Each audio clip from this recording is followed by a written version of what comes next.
Hi hello friends, welcome back to Minmini kitchen. இன்னைக்கு வந்து நம்ம பார்க்க போகிற ரெசிபி என்னன்னு பார்த்தீங்கன்னா சிக்கன் ஃப்ரை தான். அதுவும் காரசாரமாக சிக்கன் ஃப்ரை செய்யும் போது யாருக்கு தான் பிடிக்காம இருக்கும். எப்படி செய்யறதுன்னு பார்த்துருவோமா? இந்த ரெசிபியை ஃபுல்லாக பாருங்கள். உங்களுக்கு பிடிச்சிருந்தா ஒரு லைக், ஷேர், கமெண்ட் பண்ணுங்கள். மறக்காமல் என்னோட சேனல் சப்ஸ்கிரைப் பண்ணுங்கள். வாங்க வீடியோக்குள்ளே போகலாம். ஃபஸ்ட்டு ஒரு கடாயில் 3 கரண்டி எண்ணெய் சேர்த்துக்கலாம். கடாய் வந்து கொஞ்சம் பெருசாக இருக்கணும். சிக்கன் வந்து நான் 1.5 கிலோ சிக்கன் எடுத்திருக்கேன். எண்ணெய் நல்லா காஞ்சிட்ட பிறகு 2 பட்டை 4 கிராம்பு சேர்த்துக்கலாம். 5 பச்சை மிளகா வந்து நீல வாக்கில் கட் பண்ணி சேர்த்துக்கோங்க. அதுக்கப்புறம் 1 ஸ்பூன் வந்து சோம்பு. மசாலாவெல்லாம் எண்ணெயில் சேர்த்துட்ட பிறகு லைட்டாக வறுத்துக்கோங்க. ரொம்ப கருக விட்டுறாதீங்க. லைட்டாக இருந்தால் மட்டும் போதும். இதுக்கப்புறம் பெரிய சைஸ் ஒரு 4 வெங்காயம் எடுத்து குட்டி குட்டியாக கட் பண்ணி சேர்த்துக்கலாம். பொடியாக இருந்தால் தான் இந்த கிரேவிக்கு வந்து ரொம்ப சூப்பராக இருக்கும். இதுக்கப்புறம் கொஞ்சமாக வந்து கருவேப்பிலை சேர்த்துட்டு நல்லா பொன்னிறமாக வதக்கிக்கோங்க. வெங்காயம் வந்து லைட் ப்ரௌன் கலராக இருந்தால் போதும், நிறம் மாறணும். இந்த மாதிரி இருந்தாலே போதும். நெக்ஸ்ட் வந்து இஞ்சி பூண்டு வந்து இடித்து சேர்த்துருக்கேன். நீங்கள் வந்து இஞ்சி பூண்டு பேஸ்ட் யூஸ் பண்ணாமல் இந்த மாதிரி ஒரு வாட்டி ட்ரை பண்ணி பாருங்கள். இதோட டேஸ்ட்டே வந்து தனி தான். இதுக்கப்புறம் 2 தக்காளியை வந்து பொடியாக நறுக்கி சேர்த்துக்கோங்க. தக்காளி நல்லா வெந்து குழஞ்சி வரட்டும்.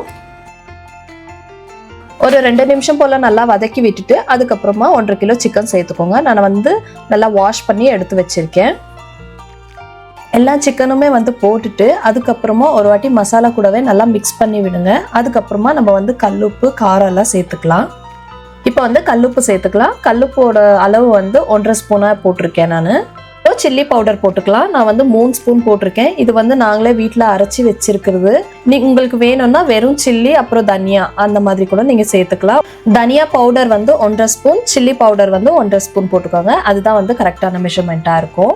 உங்களுக்கு காரத்துக்கு ஏற்ற மாதிரி ஏற்றவோ குறைக்கவோ செஞ்சுக்கோங்க. தண்ணி எதுவுமே சேர்க்காம ஒரு வாட்டி மூடி போட்டு நல்லா வேக வைங்க. அதுலேயே வந்து தண்ணி வரும். ஒரு 1/2 கிளாஸ் மட்டும் தண்ணி சேர்த்துட்டு நல்லா குக் பண்ணலாம். அப்போ தான் வந்து கறி இன்னும் நல்லா சாஃப்டாக வெந்து வரும். கறி வேகட்டும். அதுக்குள்ளே நம்ம வந்து ட்ரையாக ஒரு மசாலா அரைச்சிடுவோம். ஃபஸ்ட்டு வந்து 2 பட்டை சேர்த்துக்கோங்க. 1 ஸ்பூன் வந்து மிளகு, 1 ஸ்பூன் வந்து சோம்பு சேர்த்துக்கோங்க. உங்களுக்கு காரம் இன்னும் தேவைப்படுது அப்படின்னா 2 ஸ்பூனாக கூட மிளகு சேர்த்துக்கோங்க. ட்ரையாக வந்து அரைச்சி எடுத்துக்கலாம். இப்போ வந்து கறி நல்லாவே வெந்து வந்துருச்சு. தண்ணியும் வந்து குறைஞ்சிருக்கு. இதுக்கப்புறம் நம்ம வந்து அரைச்சி வச்ச மசாலா வந்து சேர்த்துடலாம். மசாலாவெல்லாம் சேர்த்துட்ட பிறகு ஒரு வாட்டி நல்லா மிக்ஸ் பண்ணி விட்டுடலாம். இதுக்கப்புறம் ஃபைனலாக வந்து நம்ம கொத்தமல்லி தழையை போட்டுக்கலாம். காரம் சாரமாக சிக்கன் ஃப்ரை வந்து சூப்பராக ரெடி ஆயிடுச்சு. இதுக்கப்புறம் சர்வ் பண்ணி சாப்பிட வேண்டியது தான்.